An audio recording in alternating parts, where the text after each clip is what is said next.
8वां chapter कहता है properties of matter. प्रत्यास्था electricity. अगर किसी वस्तु पर बाहर से बल लगाया जाता है तो उसकी आकार या आयतन में परिवर्तन आता है, परंतु वस्तु अपने अंतरानुक बल इंटरमोलक्यूलर फोर्स के कारण बाहर से लगाए जाने वाले बल का विरोध करती है तथा बल हटाते अपनी पूर्व स्थिति में आ जाती है अथवा आने की प्रयत्न करती है। वस्तु के इसी गुण को प्रत्यास्था कहते हैं। विरूपक बल डिफॉर्मिंग फोर्स। वस्तु पर लगने वाले बाह्य बल को विरूपक बल कहते हैं तथा इस बल के कारण वस्तु में होने वाले परिवर्तन को विरूपण डिफॉर्मेशन कहते हैं। कहता है वैसा पदार्थ जिस पर से विरूपक बल हटा लेने पर वह अपने पूर्व आकार को पूर्णतः प्राप्त कर लेते हैं तो प्रीफेक्टली इलास्टिक मतलब पूर्णतः प्रत्यास्था पदार्थ कहलाते हैं। वैसा पदार्थ जिस पर विरूपक बल हटाने पर वह अपने पूर्व स्थिति में नहीं लौटता यानी पूरी तरह विरूपित हो जाती है, उसे अप्रत्यास्था या प्लास्टिक कहते हैं।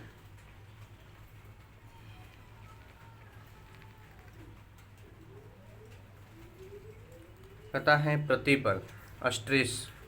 जब वस्तु पर विरूपक बल लगता है जो वस्तु के कणों के बीच सापेक्षिक स्थानांतरण होने के कारण एक आंतरिक बल की उत्पत्ति होती है। वह बल वस्तु को पूर्व की स्थिति में लाने की चेष्टा करता है।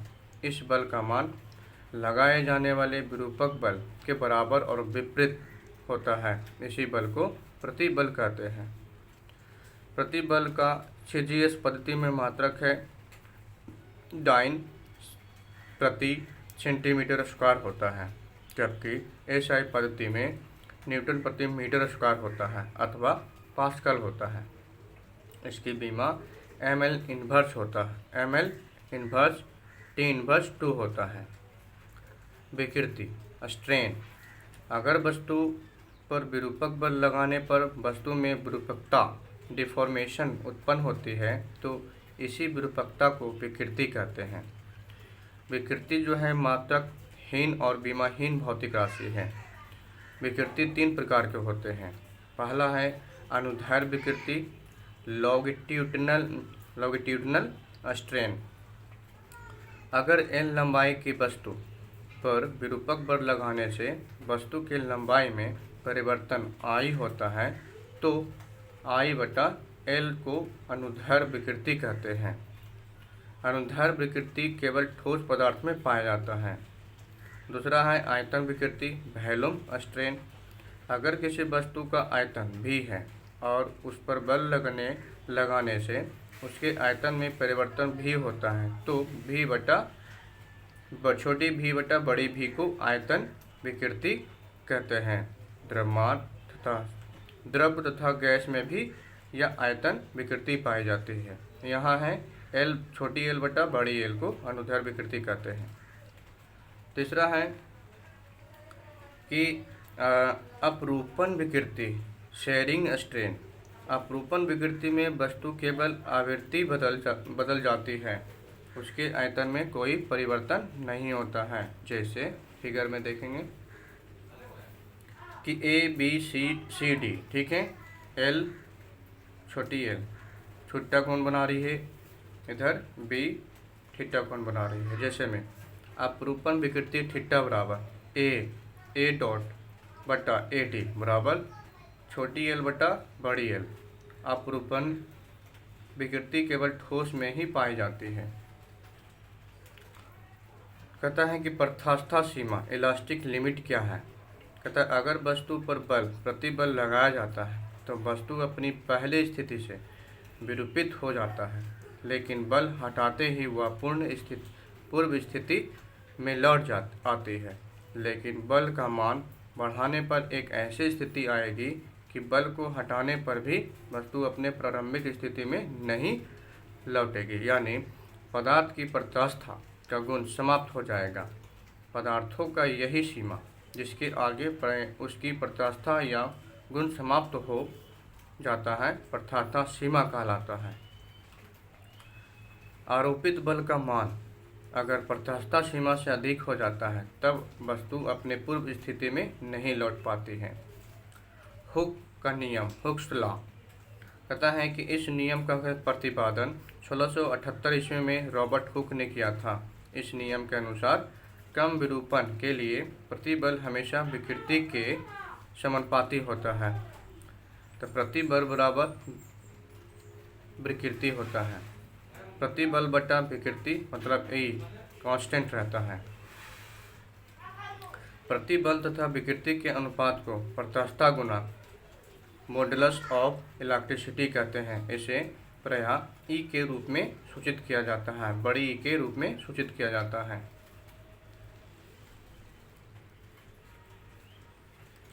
यंग प्रत्यास्था गुणांक, यंग्स मॉडल्स ऑफ इलास्टिसिटी, कम विरूपण के अनुदैर्ध्य प्रतिबल तथा अनुदैर्ध्य विकृति के अनुपात को वस्तु के पदार्थ का यंग प्रत्यास्था गुणांक कहते हैं। यंग प्रत्यास्था गुणांक y बराबर अनुदैर्ध्य प्रतिबल बटा अनुदैर्ध्य विकृति होता है। यंग प्रत्यास्था गुणांक का SI मात्रक न्यूटन प्रति मीटर स्क्वायर होता है तथा CGS मात्रक में डायन प्रति सेंटीमीटर स्क्वायर होता है तथा इसका बीमा जो है ml इनवर्स 10/2 होता है।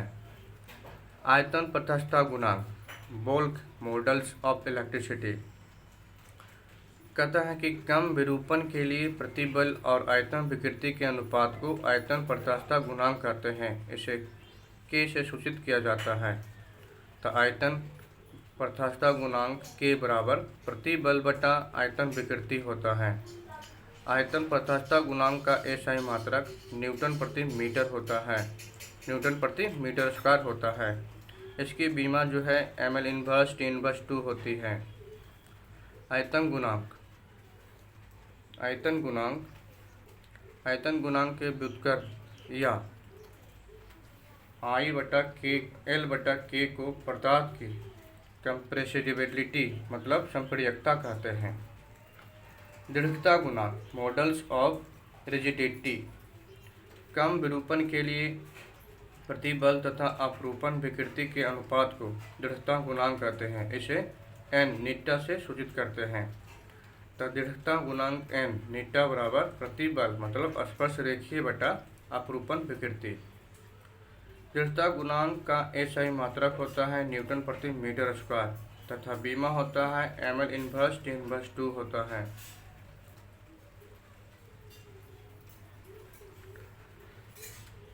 कहता है प्लबासों का अनुपात, पोजीशन रेशियो, पॉइसन रेशियो, कम विरूपण के लिए पार्श्वीय विकृति और अनुदैर्ध्य विकृति के अनुपात को पवासो अनुपात कहते हैं। इसे निट्टा से सूचित करते हैं।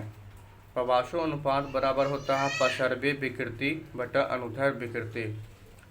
जब हम किसी तार को सिरों पर बल लगाकर खींचते हैं तो तार के लंबाई तथा तार के व्यास में परिवर्तन आता है। तार के लंबाई में हुआ परिवर्तन अनुदैर्ध्य विकृति है, जबकि तार के व्यास में हुआ परिवर्तन पार्श्वीय विकृति लेटरल स्ट्रेन है। पवासों के अनुपात का ना तो कोई मात्रक होता है और ना ही कोई बीमा। कहता है कि दाब, प्रेशर, प्रति एकांक क्षेत्रफल पर लगने वाले बल को दाब कहते हैं, यानी दाब बराबर बल बटा क्षेत्रफल। दाब का SI मात्रक होता है न्यूटन प्रति मीटर स्क्वायर, न्यूटन प्रति मीटर स्क्वायर होता है। न्यूटन प्रति मीटर स्क्वायर को वैज्ञानिक ब्लेज पास्कल के सम्मान में पास्कल भी कहते हैं। कहता है कि जितने क्षेत्रफल में दो वस्तु एक दूसरे के संपर्क में रहती है वह क्षेत्रफल को संपर्क क्षेत्रफल कॉन्टैक्ट एरिया कहते हैं। संपर्क क्षेत्रफल को बढ़ाकर किसी वस्तु द्वारा लगाए जाने वाले दाब को घटाया जा सकता है। इस सिद्धांत के उदाहरण निम्न हैं। पहला, दलदल वाली भूमि पर व्यक्ति तख्ता रखकर चलता है, जिससे मनुष्य का भार बड़े क्षेत्र पर बढ़ जाता है और भूमि पर दाब कम पड़ता है और मनुष्य जो है धंसने से बच जाता है। दूसरा है ऊंट के पैर फैले फैले होते हैं, जिसके कारण बालू पर ऊंट के पैर का दाब एक स्थान पर कम पड़ता है, जिससे ऊंट बालू पर आसानी से चल पाता है। तीसरा है भारी वाहनों के टायर चौड़े होते हैं तथा पीछे के टायर जोड़े में होते हैं, जिससे वाहन का भार बड़े क्षेत्रफल में वितरित हो जाता है और टायर पर कम दाब पड़ता है। छठा है कि गीली मिट्टी पर ट्रैक्टर आसानी से गुजर जाते हैं, क्योंकि ट्रैक्टर के पीछे टायर काफ़ी चौड़ा होता है। पाँचवा है कि मकानों की दीवार का आधार भूमि के अंदर चौड़ा बनाया जाता है, जिससे मकान का भार बड़े क्षेत्रफल में वितरित हो जाता है और दाब कम पड़ता है। कहता है संपर्क क्षेत्रफल को कम करके दाब को बढ़ाया जाता है। यही कारण है कि काटने वाले अथवा छेद करने वाले औजार चाकू, आरी, कैंची, सुई में बहुत कम क्षेत्रफल का धार या नोक होता है, जिससे कम बल लगाने पर भी औजार द्वारा अधिक दाब डाला जाता है।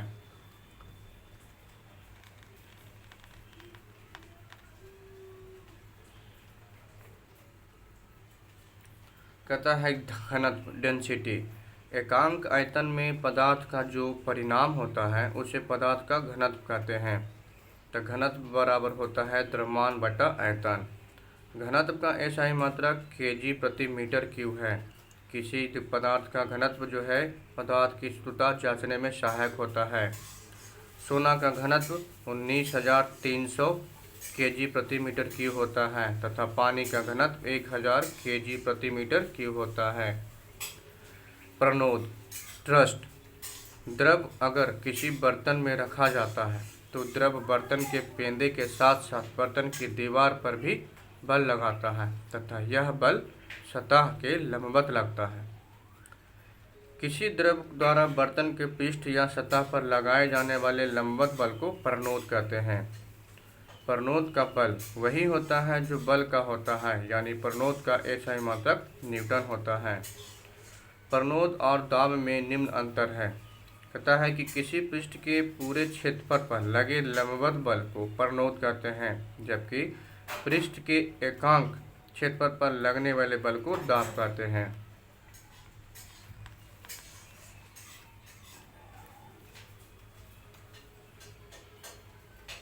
द्रव में दाब, किसी स्थिर द्रव में द्रव के दाब के 4 नियम हैं। पहला, द्रव को जिस बर्तन में रखा जाता है द्रव उस बर्तन के भीतरी सभी बिंदु पर दाब डालता है। दूसरा है द्रव के भीतर किसी बिंदु पर द्रव का दाब सभी दिशाओं में समान होता है। तीसरा है द्रव के भीतर किसी बिंदु पर द्रव का दाब गहराई के समानुपाती होता है। चौथा है द्रव में किसी बिंदु पर द्रव का दाब द्रव के घनत्व के समानुपाती होता है। द्रव के दाब से संबंधित पास्कल के नियम, किसी बंद द्रव के किसी भाग पर डाला गया दाब सभी दिशाओं में समान रूप से संचालित होता है, इसे ही पास्कल का नियम कहते हैं। पास्कल का यह नियम सभी तरल पदार्थ पर लागू होता है। पास्कल के नियम के प्रयोग कर हाइड्रोलिक लिफ्ट, हाइड्रोलिक प्रेस और हाइड्रोलिक ब्रेक बनाए जाते हैं। उत्प्लावकता बायोनेजिंग, जब किसी वस्तु को द्रव में डुबाया जाता है तो द्रव डूबी ही वस्तु पर ऊपरी की ओर एक बल लगाता है, जिसके कारण वस्तु के भार में आभासी कमी आ जाती है। इसी बल को वस्तु पर द्रव की उत्प्लावकता कहते हैं और इस बल को उत्प्लावन बल कहते हैं। उत्प्लावन का गुण सभी तरल मतलब द्रव तथा गैस में होता है। उत्प्लावकता का अध्ययन कर यूनानी वैज्ञानिक आर्किमिडीज ने एक नियम प्रतिपादन किया, जिसे आर्किमिडीज का सिद्धांत कहते हैं। कहता है कि आर्किमिडीज सिद्धांत के अनुसार जब कोई वस्तु को किसी द्रव या गैस से पूर्णतः या अंशतः डुबाई जाती है तो उसके भार में आभासी कमी आ जाती है, जो वस्तु के डूबे हुए भाग द्वारा हटाए गए द्रव या गैस के भार के बराबर होता है। अगर किसी वस्तु को द्रव में डुबाया जाता है तो वस्तु पर दो बल कार्य करता है। पहला, वस्तु का भार W1 जो वस्तु पर नीचे की ओर लगता है। दूसरा, द्रव की उपलब्धता W2 जो वस्तु पर ऊपर की ओर लगता है। इन दोनों बलों के परिणाम से निम्न स्थिति बनती है। पहला, अगर W1 बड़ा हो और W2 से तो द्रव वस्तु जो है द्रव में नीचे डूब जाएगी। नोट, किसी द्रव में किसी वस्तु को डुबोने के लिए वस्तु का घनत्व द्रव के घनत्व से अधिक होना चाहिए। दूसरा है कि अगर W1 बराबर W2 हो तो वस्तु जो है द्रव में पूरी तरह डूब कर तैरते रहेगी। नोट, द्रव में पूर्णतः डूबकर तैरने के लिए वस्तु का घनत्व द्रव के घनत्व के बराबर होनी चाहिए। और तीसरा है कि अगर W1 से W2 बड़ा है तब वस्तु जो है द्रव में अंशतः डूबकर तैरेगी।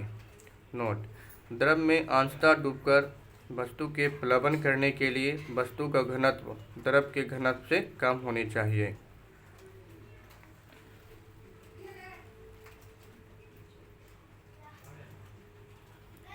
महत्वपूर्ण तथ्य कहता है, पहला, लोहे का घनत्व पानी के घनत्व से अधिक होता है, इसलिए लोहे की सुई या कांटी पानी में डूब जाती है, परंतु लोहे के टुकड़े को पीटकर नाव का आकार दे दिया जाए तो यह पानी में तैर सकता है। इसी सिद्धांत पर लोहे के जहाज बनाए जाते हैं।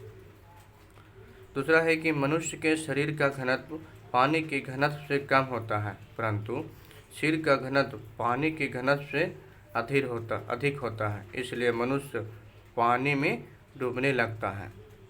तीसरा है कि समुद्र के पानी का घनत्व नदी अथवा झील के पानी के घनत्व से अधिक होता है, अतः नदी के अपेक्षा समुद्र में तैरना आसान है। छठा है कि बर्फ का घनत्व पानी के घनत्व से कम होता है, इसी कारण बर्फ जो है पानी पर तैरता है।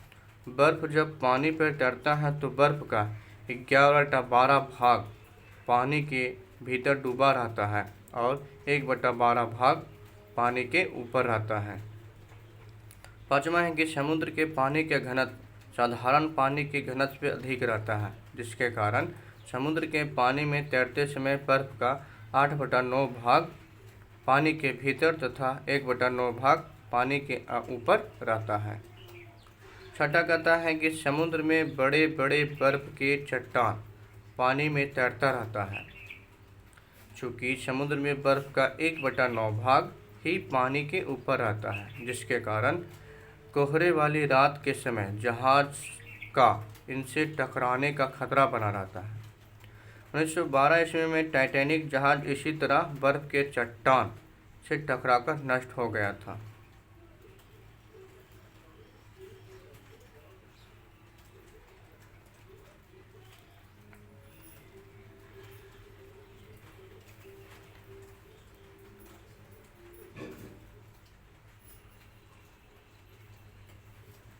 अपेक्षिक घनत्व रिलेटिव डेंसिटी।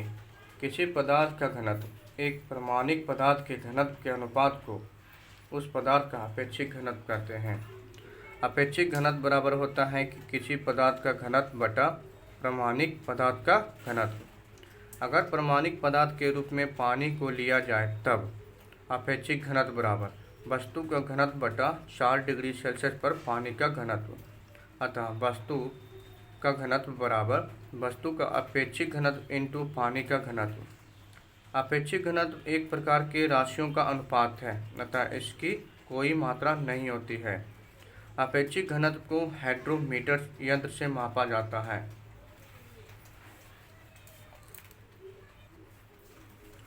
अगला है कि पृष्ठ तनाव सरफेस टेंशन।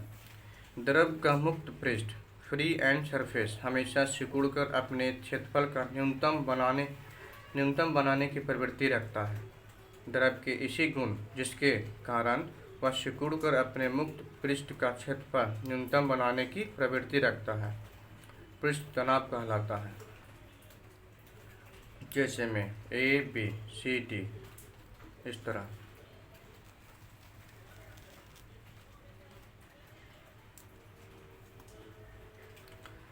किसी द्रव के मुक्त पृष्ठ पर AB रेखा की कल्पना करें, जो द्रव के पृष्ठ C और D को एक दूसरे से अलग करती है।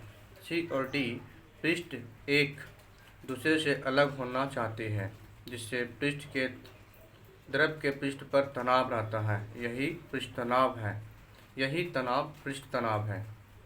अगर AB की लंबाई L माना जाए तथा द्रव के पृष्ठ के तनाव के कारण L पर संकुचन बल का परिणाम F हो, तो पृष्ठ तनाव मतलब T बराबर F/L होगा। पृष्ठ तनाव अदिश राशि है, जिसका मात्रक न्यूटन प्रति मीटर होता है। पृष्ठ तनाव की विमा m/T होता है। पानी का पृष्ठ तनाव 72.9 × 10⁻³ न्यूटन प्रति मीटर होता है तथा पारा का पृष्ठ तनाव 486 × 10⁻³ न्यूटन प्रति मीटर होता है। पृष्ठ तनाव का CGS मात्रक है डाइन प्रति सेंटीमीटर होता है। संसंजक बल कोहेसिव फोर्स एक ही पदार्थ के दो अणुओं के मध्य लगने वाले आकर्षण बल को संसंजक बल कहते हैं। ठोस में संसंजक बल कहते हैं। ठोस में संसंजक बल का मान जो है सबसे अधिक द्रव में कम तथा गैस में नग्न होता है। आसंजन बल एडिहेसिव फोर्स भिन्न पदार्थों के दो अणुओं के बीच लगने वाले आकर्षण बल को आसंजन बल कहा जाता है। ब्लैक बोर्ड पर चौक से लिखना, कागज पर पेंसिल से लिखना आसंजन बल के कारण ही संभव है। संसंजन बल और आसंजन बल के परिणाम से होने वाले कुछ घटना।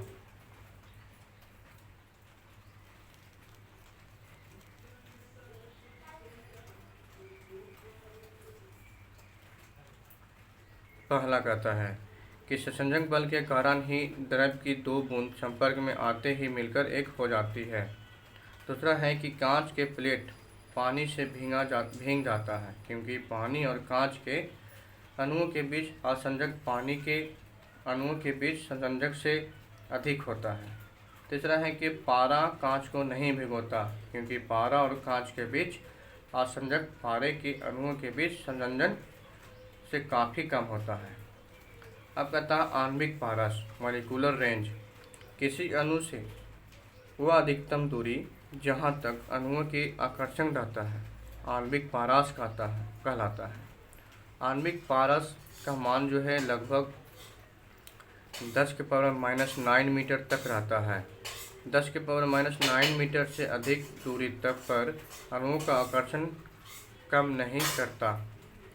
पृष्ठ फिल्म सरफेस फिल्म किसी द्रव के मुक्त पृष्ठ से आणविक पारस 10⁻⁹ मीटर की मोटाई की पतली झिल्ली को पृष्ठ फिल्म कहा जाता है। पृष्ठ फिल्म के प्रति एकांक क्षेत्रफल में निहित ऊर्जा सरफेस एनर्जी कहा जाता है। सरफेस एनर्जी का ऐसा ही मात्रक जूल प्रति मीटर स्क्वायर होता है तथा इसकी विमा mt/2 होता है। जैसे में स्पर्श कोण angle of contact, water, glass और टार्जेंट, मरकरी, ग्लास और टेंजेंट। द्रव और ठोस के संपर्क बिंदु P पर द्रव के वक्र पृष्ठ पर खींची गई स्पर्श रेखा द्रव के अंदर ठोस के सतह PQ के साथ जो थीटा कोण बनाती है उसे ही स्पर्श कोण कहते हैं। इसे ही तथा स्पर्श कोण का मान न्यूनतम 0 डिग्री तथा अधिकतम 180 डिग्री होता है।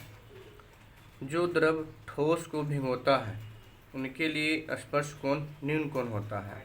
तथा यह आकृति अवतल कनकेव शेप होता है। शुद्ध जल और कांच के लिए स्पर्श कोण 0 डिग्री होता है, परंतु साधारण जल और कांच के लिए स्पर्श कोण 8 डिग्री होता है। जो द्रव ठोस को नहीं भिगोता है उसके लिए स्पर्श कोण समकोण से अधिक अर्थात अधिक कोण होता है। आगे कहता है कि पारे तथा कांच के लिए स्पर्श कोण का मान 135 डिग्री होता है।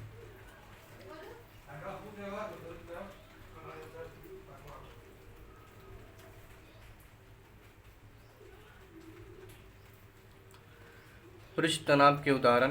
पहला है कि पानी के पृष्ठ पर सुई का तैरना पृष्ठ तनाव के कारण ही होता है। दूसरा, साबुन के बुलबुले बनने का कारण पृष्ठ तनाव है। साबुन के बुलबुले के अंदर का दाब जो है बाहर के वायुमंडलीय दाब से अधिक होता है। तीसरा है कि रंग लगाने वाला ब्रश को रंग में डुबाया जाता है तो उसके बल बिखर जाते हैं, लेकिन जब ब्रश को बाहर निकाला जाता है तो पृष्ठ तनाव के कारण उसके बाल चिपक जाते हैं। चौथा है कि कांच के पट्टियों के बीच अगर जल की पतली परत है तो पृष्ठ तनाव के कारण कांच के पट्टियों को लंबवत अलग करने में अधिक बल लगाना पड़ता है। पाँचवा है कि कांच के सिरों को जब गर्म किया जाता है तो पिघला कांच गोल हो जाता है। इसका कारण पृष्ठ तनाव है।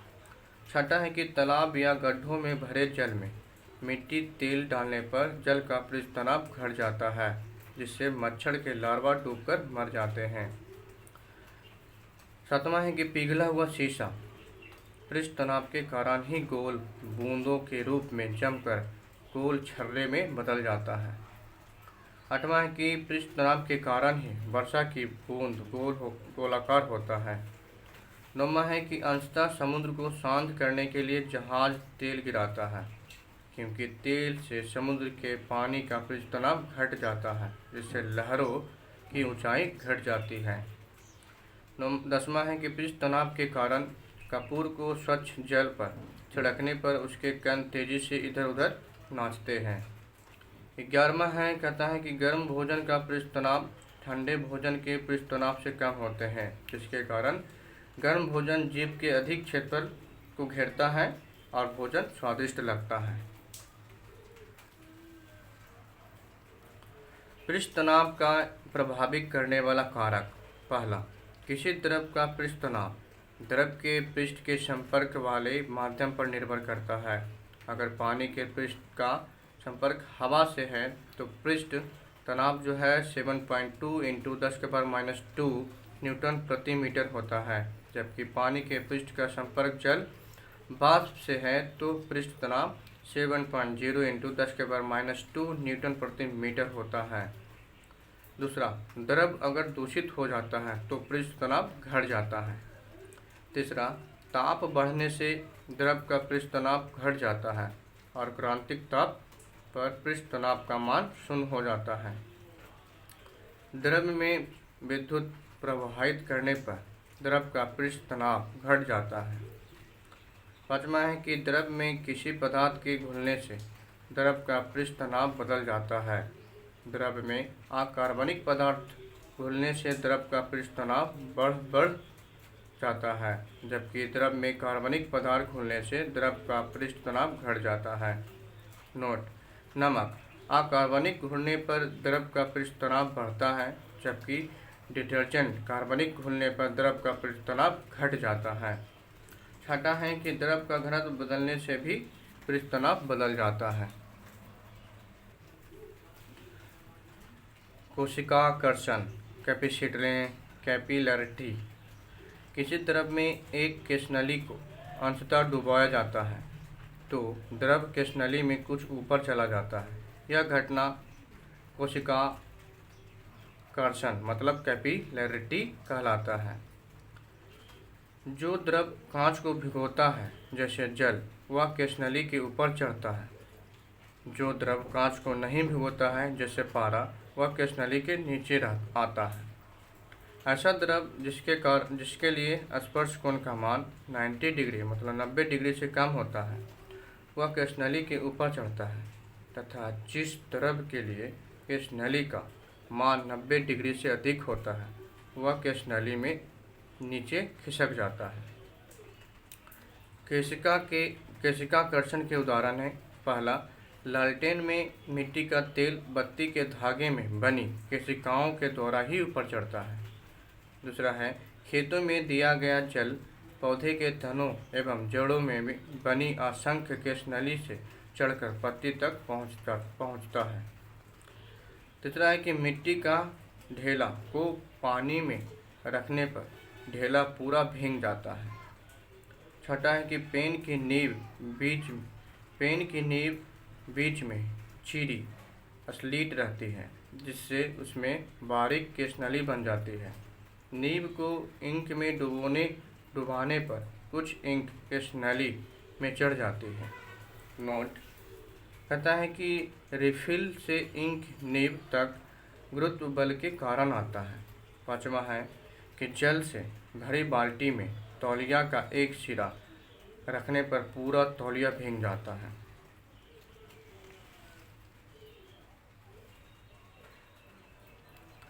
कहता है श्यानता, वैल्यू विस्कोसिटी, तरल का वह गुण जिससे वह अपनी भिन्न भिन्न परतों के बीच आपेक्षिक गति का विरोध करता है उस तरल की श्यानता कहलाता है। जो द्रव जितना ज़्यादा गाढ़ा होता है वह उतना ही ज़्यादा श्यान होता है। जल के तुलना में कोल तार, ग्लिसरीन, शहद आदि की श्यानता अधिक होती है।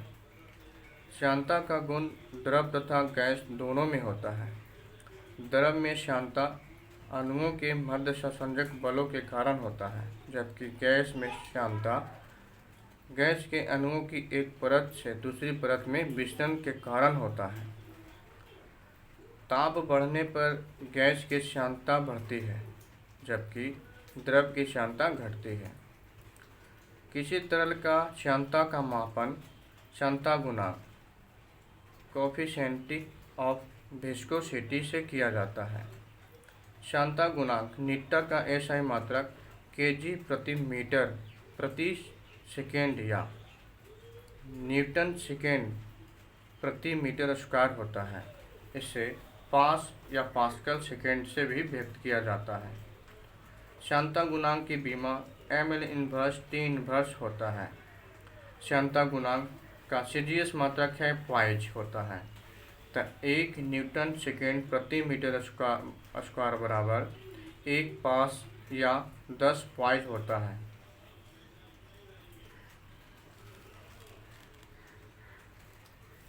धारा रेखीय गति, स्ट्रीमलाइन लाइन मोशन, जब तरल के प्रत्येक बिंदु पर वेग का परिमाण और दिशा समय के साथ नहीं बदलता है तो तरल की ऐसी गति धारा रेखीय गति कहलाती है। विक्षुब्ध गति, ट्यूबलेट मोशन, जब किसी तरल की गति ऐसी होती है कि उनमें प्रत्येक बिंदु पर वेग का परिणाम और दिशा हमेशा समय के साथ बदलता रहता है तो वैसी गति को विक्षुब्ध गति कहते हैं। क्रांतिक वेग, सिलेंड्रिकल वेलोसिटी, किसी तरल की गति की वह निश्चित मान जिससे कम मान पर तरल की धारा रेखीय हो तथा जिससे अधिक पर तल की गति विक्षुब्ध हो, क्रांतिक वेग कहलाता है। स्टोक फार्मूला, जब कोई वस्तु श्यान द्रव में गुरुत्व के अधीन गिरती है तो श्यान द्रव जिसकी परत श्यानता के कारण स्थिर रहती है उसमें गति उत्पन्न हो जाती है, जिसके कारण तरल में श्यान बल उत्पन्न होता है जो वस्तु के गति का विरोध करता है। इस विरोधी बल का मान वस्तु के वेग के साथ बढ़ता जाता है और अंत में इस बल का मान वस्तु के भारांतर के बराबर हो जाता है। इसके बाद वस्तु प्राप्त वेग से समरूप गति से गिरती है और यह वेग नियत होता है। इस नियत वेग को सीमांत वेग टर्मिनल वेलोसिटी कहते हैं। अगर r त्रिज्या वाले कोई वस्तु नीटा श्यानता गुणांक वाले तरल में सीमांत वेग v से गिरती है तो वस्तु के संपर्क वाली सतहों के बीच श्यान बल F बराबर 6 पाई नीटा R भी होगा। इसे स्टोक्स लॉ कहते हैं। किसी वस्तु का सीमांत वेग वस्तु के त्रिज्या के वर्ग के अनुपाती होता है, यानी त्रिज्या जितना अधिक होता है सीमांत वेग उतना ही अधिक होता है। श्यानता तथा सीमांत के वेग के उदाहरण हैं। पहला, बादल का बनना। वायु में उपस्थित जल वाष्प जब धूल कण पर संघनित होता है तो बहुत छोटी छोटी बूंदें बनती है। इन बूंदों का वायु में भार बहुत कम होता है, जिसके वायु के श्यान बल के कारण ये कण शीघ्र ही सीमांत वेग को प्राप्त कर लेते हैं, जिसका मान बहुत कम होता है। इनके कम वेग के कारण ये आकाश में तैरती प्रतीत होती है। इसे ही बादल कहा जाता है।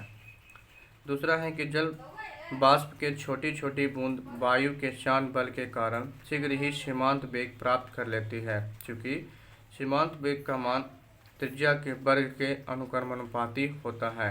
यही कारण छोटी बूंद कम चाल से और बड़ी बूंद अधिक चाल से नीचे गिरती है। तीसरा है कि पैराशूट से गिरता व्यक्ति पहले बहुत तेजी से गिरता है, परंतु वायु के श्यानता के कारण वह शीघ्र ही सीमांत वेग को प्राप्त कर लेता है, अतः वह पृथ्वी पर सुरक्षित उतर जाता है। नोट: स्टोक्स के सूत्र का महत्वपूर्ण उपयोग इलेक्ट्रॉन के आवेश को निर्धारित करने के लिए मिल्टन विधि में होता है। बर्नौली प्रमेय, जिसको बर्नौली प्रमेय कहते हैं। धारा रेखीय गति से चलने वाले असंपीड़ित तरल इनकम्प्रेसिबल लिक्विड में यदि आंतरिक घर्षण नहीं होता है तो नली किसी भी काट सेक्शन पर एकांक आयतन का कुल ऊर्जा नियत होती है। गतिज ऊर्जा प्लस दाब ऊर्जा प्लस स्थितिज ऊर्जा बराबर कांस्टेंट, या half pv² plus p plus pgh बराबर कांस्टेंट।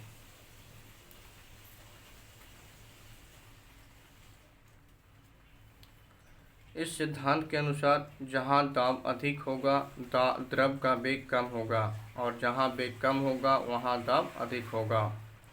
बर्नौली का प्रमेय ऊर्जा संरक्षण नियम पर आधारित है। बर्नौली प्रमेय पर आधारित कुछ उदाहरण हैं, जैसे में पहला, नदी के पानी का वेग सबसे अधिक मुक्त सतह पर होता है, जबकि सबसे कम निचली तल में होता है, क्योंकि नीचे दाब अधिक होता है। दूसरा है कि वेंचुरीमीटर जिससे नली में द्रव के प्रभाव का मापन किया जाता है, बर्नौली प्रमेय पर आधारित है। तीसरा है, रेलगाड़ी आने पर पटरी के निकट वायु वेग अधिक होता है, अतः दाब कम हो जाता है, जिससे पटरी के निकट स्थित वस्तु जैसे ही तीन का कागज पटरी की ओर आकर्षित हो जाता है। चौथा है, स्प्रे पेंटिंग मशीन बर्नौली प्रमेय पर आधारित है। पाँचवा है कि आंधी आने पर घर के टीन अथवा चादर उड़ जाता है, क्योंकि वायु वेग अधिक होने से चादर के ऊपर दाब घट जाता है, जबकि नीचे का दाब समान बना रहता है। क्वेश्चन है, पहला, प्रत्यास्थता गुणांक की बीमा द ml इनवर्स T−2। दूसरा, प्रतिबल और विकृति का अनुपात क्या कहलाता है? तो प्रत्यास्थता गुणांक कहलाता है। तीसरा, प्रत्यास्थता गुणांक का मात्रक है तो न्यूटन प्रति मीटर स्क्वायर। छठा है कि किसी ठोस को दबाने पर उसके परमाणुओं की स्थितिज ऊर्जा बढ़ेगी।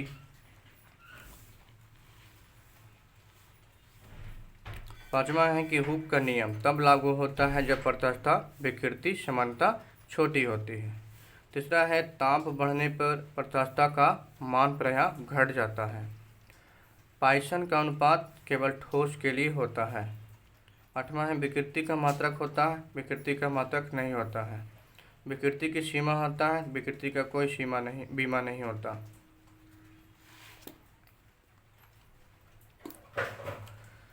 दसवां है कि निम्नलिखित में चार तार एक ही पदार्थ के बने हैं, जब इन पर समान तनाव आरोपित किया जाता है तो किसमें अधिक प्रसार मतलब एक्सटेंशन होता है?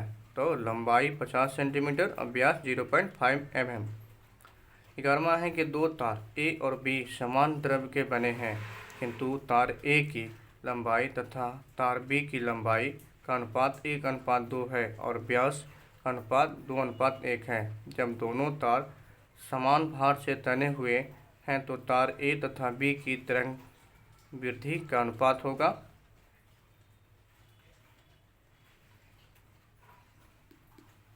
ए बी सी डी में से कोई भी। 12 आयतन प्रत्यास्थता गुणांक का मात्रक है तो न्यूटन प्रति मीटर स्क्वायर। यंग प्रत्यास्थता गुणांक की बीमाएँ हैं तो मिली एम एल इन्वर्स 10/2। छठा है कि द्रव्य या दाब के संचरण का सिद्धांत है पास्कल के नियम से होता है। कहता है कि एक बर्फ के टुकड़े के भीतर एक पत्थर का टुकड़ा है या पानी से भरे बर्तन में चढ़ता है। जब बर्फ पिघल जाता है तब पानी का तल जो है नीचे गिरेगा। पृष्ठ तनाव की बीमा है तो ml0 10/2।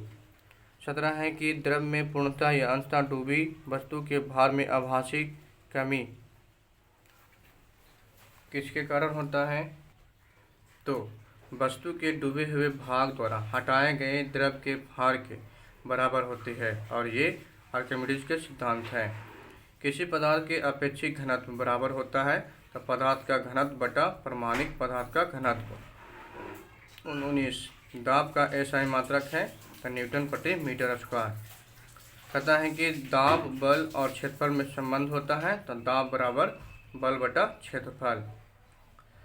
बंद द्रव्य के किसी भाग पर डाला गया दाब सभी दिशाओं में समान रूप से संचालित होता है। यह नियम कहा जाता है तो पास्कल के नियम। किसी द्रव्य में किसी वस्तु को अंशतः डुबोकर प्लावन करने के लिए वस्तु का घनत्व द्रव्य के घनत्व से होना चाहिए तो कम। किसी ताप पर पानी का घनत्व महत्तम होता है 4 डिग्री सेल्सियस पर। घनत्व का एसआई मात्रक है तो kg प्रति मीटर क्यूब। पानी का घनत्व 10 के पावर क्यूब kg प्रति मीटर क्यूब है। किसी पदार्थ का अपेक्षिक घनत्व 2.5 है। एसआई मात्रक में उस पदार्थ का घनत्व होगा तो 2.5 × 10 के पावर 3 kg प्रति मीटर क्यूब होगा। पृष्ठ तनाव का मात्रक है तो न्यूटन प्रति मीटर। ताप वृद्धि से द्रव के पृष्ठ तनाव घटता है। कीड़े मकोड़े जल के पृष्ठ पर बिना डूबे हुए चल तथा दौड़ सकते हैं क्योंकि पृष्ठ तनाव के गुण के कारण जल के पृष्ठ पर प्रत्यास्था झिल्ली बन जाती है। कहता है कि यदि जल में विभिन्न त्रिज्या r की किस नलियों में डुबोया जाता है तो जल की ऊंचाई n नलियों में इस प्रकार की होगी जैसे nr बराबर नियतांक है।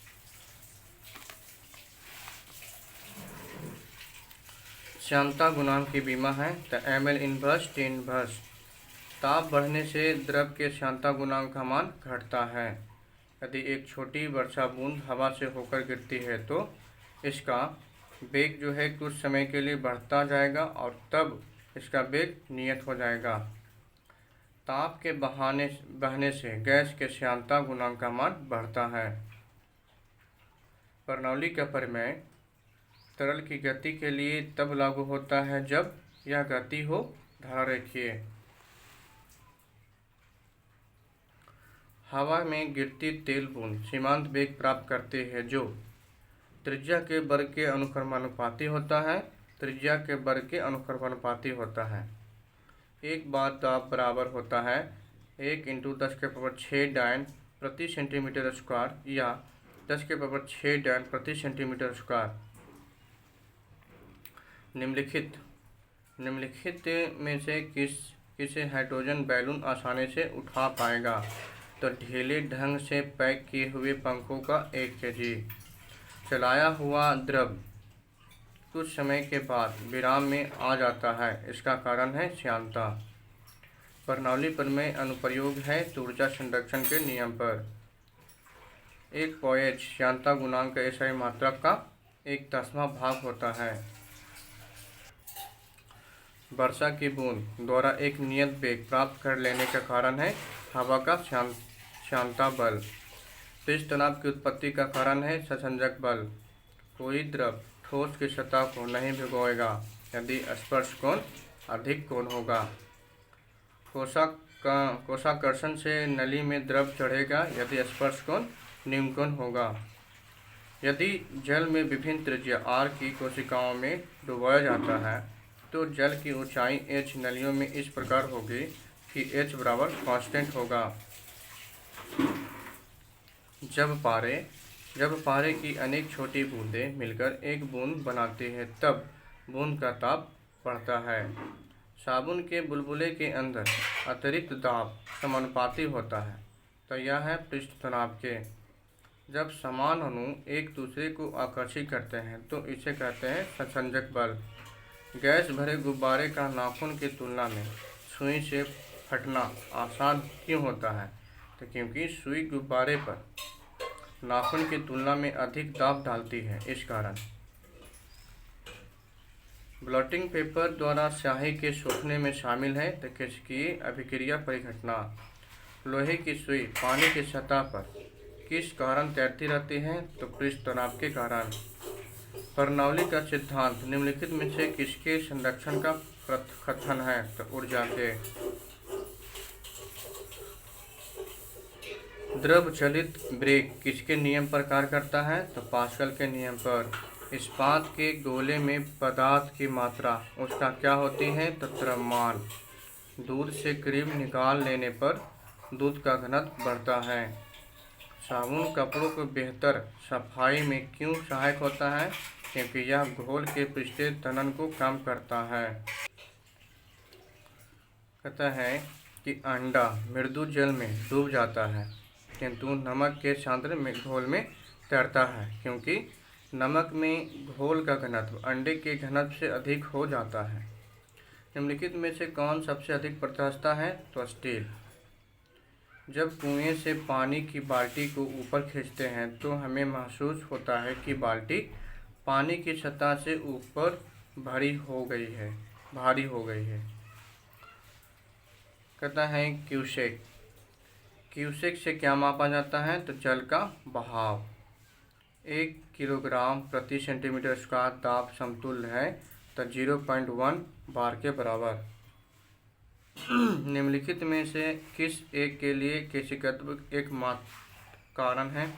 तो स्याही का सोखना, भूमिगत जल का ऊपर चढ़ना तथा सूती कपड़े पर जल की बूंदों को फैलाना। एक किस नली में जल की अपेक्षा एक तरल अधिक ऊंचाई तक चढ़ता है? इसका कारण है कि तरल का पृष्ठ तनाव जल की अपेक्षा कम होता है। 64 पानी के एक गिलास में एक बर्फ का टुकड़ा तैर रहा है। जब पानी पिघलता है तो पानी के स्तर पर क्या प्रभाव होगा? उतना ही रहेगा, अपरिवर्तित रहेगा। पानी की बूंदों का तैलीय पृष्ठों पर न चिपकने का कारण है तो असंजक बल का अभाव। महान वैज्ञानिक आर्किमिडीज किस देश से संबंधित है? तो ग्रीस, एथेंस, यूनान से।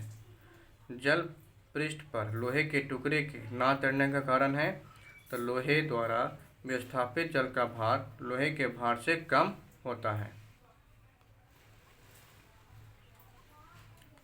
कोई भी नाव डूब जाएगी यदि वह पानी हटाती है अपने आयतन के बराबर। द्रव में आंशिक या पूर्णतः डूबे हुए किसी ठोस द्रव प्राप्त उछाल की मात्रा निर्भर करती है ठोस द्वारा हटाए गए द्रव की मात्रा पर या भार पर। उत्प्लवकता से संबंधित वैज्ञानिक है आर्किमिडीज।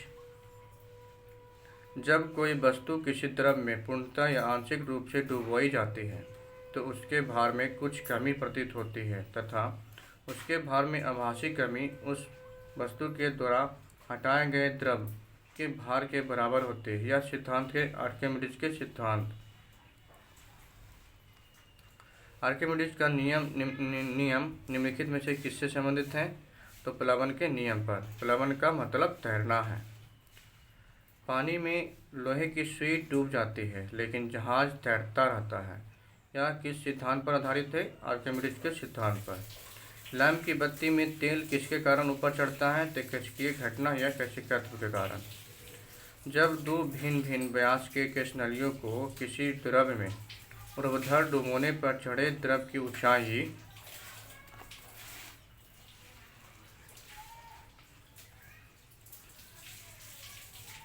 कम व्यास वाली केशनली में अधिक होगी। श्यानता की इकाई है प्वाइज। यदि केशनली का व्यास दुगुना कर दिया जाए तो इसमें चढ़ने वाले जल सतह की ऊंचाई आधी रह जाती है। कहता है कि कथन अपमार्जक मैले कपड़ों को सफलतापूर्वक तेल एवं गर्द निकाल देते हैं। तो ये सही है और परंतु भी गलत है। तो सही बात है, अपमार्जक मैले कपड़ों को सफलतापूर्वक तेल एवं गर्दा निकाल देता है। संवातक कमरे की छत के निकट लगाए जाते हैं क्योंकि सांस में छोड़ी हुई गर्म हवा ऊपर उठती है और बाहर चली जाती है। साबुन के जल में घुलने पर पृष्ठ तनाव घट जाता है। जल, जब शुद्ध जल में डिटर्जेंट डाला जाता है तो पृष्ठ तनाव घट जाता है। कपूर के छोटे छोटे टुकड़े जल की सतह पर क्यों नाचते हैं? क्योंकि पृष्ठ तनाव के कारण। पानी से निकालने पर शेविंग ब्रश के बाल आपस में चिपक जाते हैं। इसका कारण है पृष्ठ तनाव।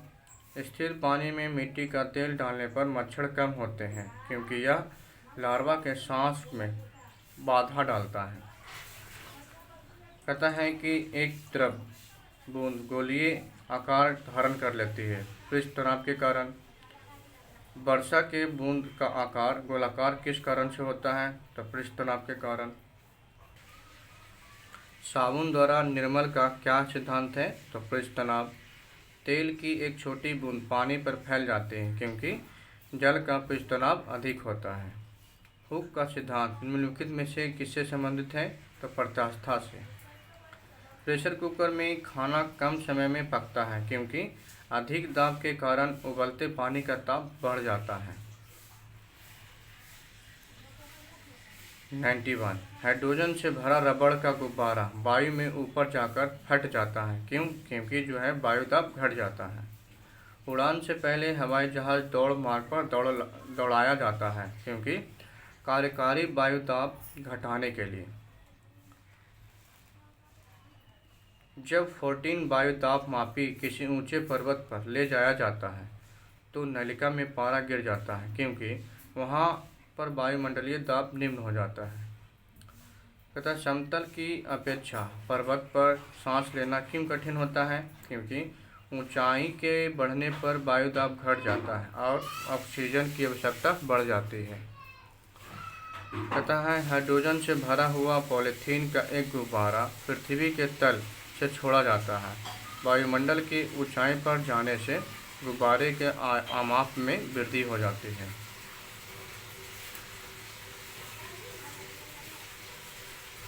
छियानवे जब बैरोमीटर का पारा अचानक गिर जाए तो वह किस बात का घोतक है? तो आंधी या झंझावात की संभावना होती है। साबुन के बुलबुले के अंदर का दाब वायुमंडलीय दाब से अधिक होता है। ऊंचाई की जगहों पर पानी 100 डिग्री सेल्सियस के नीचे तापमान पर क्यों उबलता है? क्योंकि वायुमंडलीय दाब कम हो जाता है, अतः उबलने का बिंदु नीचे आ जाता है। हवाई जहाज में फाउंटेन पेन के स्याही बाहर निकल जाती है। क्यों? क्योंकि ऊंचाई बढ़ने से वायु दाब में कमी आ जाती है। पहाड़ों पर कभी कभी व्यक्तियों के नाक एवं मुंह से खून निकलने लगता है। क्यों? क्योंकि ऊंचाई बढ़ने के साथ साथ वायुमंडलीय दाब घट जाता है। रेल की पटरी के नीचे लकड़ी या कंक्रीट की चौड़ी पट्टियां लगाई जाती हैं जिससे कि रेलगाड़ी द्वारा लगाया गया दाब कम हो जाए। प्रायः तेज आंधी आने पर फूस या टीन की हल्की छतें उड़ जाती हैं। क्यों? क्योंकि छत के ऊपर बहने वाली उच्च वेग की वायु छत सतह पर दाब उत्पन्न कर देती है तथा छत के नीचे दाब समान रहता है। आगे कहता है कि बर्फ के दो टुकड़े को आपस में दबाने पर टुकड़े आपस में चिपक जाते हैं। क्यों? क्योंकि दाब अधिक होने के कारण बर्फ का गलना घट जाता है। कहता है कि दलदल में फंसे व्यक्ति को लेट जाने की सलाह दी जाती है। क्यों? क्योंकि क्षेत्रफल अधिक होने से दाब कम हो जाता है। 105 कहता है भारी हिमखंड शीर्ष की अपेक्षा निचले तल से पिघलता है। क्यों? क्योंकि निचले तल का दाब अधिक होने के कारण गलनांक घट जाता है। चौराहा पर पानी के फुहारे में गेंद नाचती रहती है क्योंकि पानी का वेग अधिक होने से दाब घट जाता है।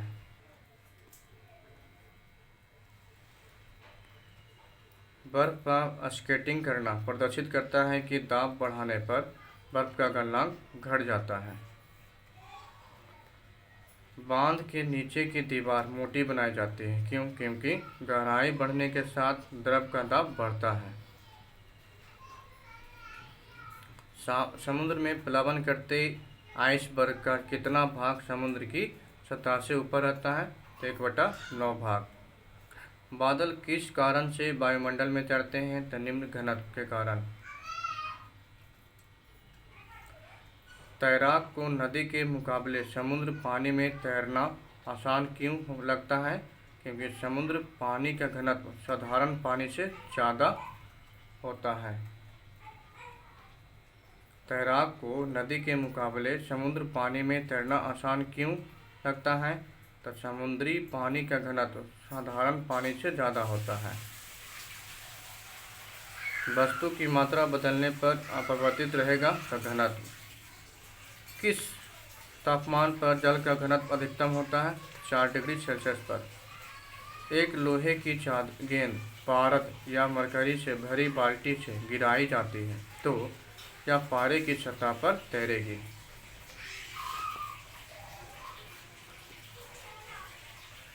स्टील की गोली पारे में तैरती है क्योंकि पारे का घनत्व स्टील की अपेक्षा अधिक होती है। बर्फ जो है पानी पर तैरती है परंतु अल्कोहल में डूब जाती है। क्यों?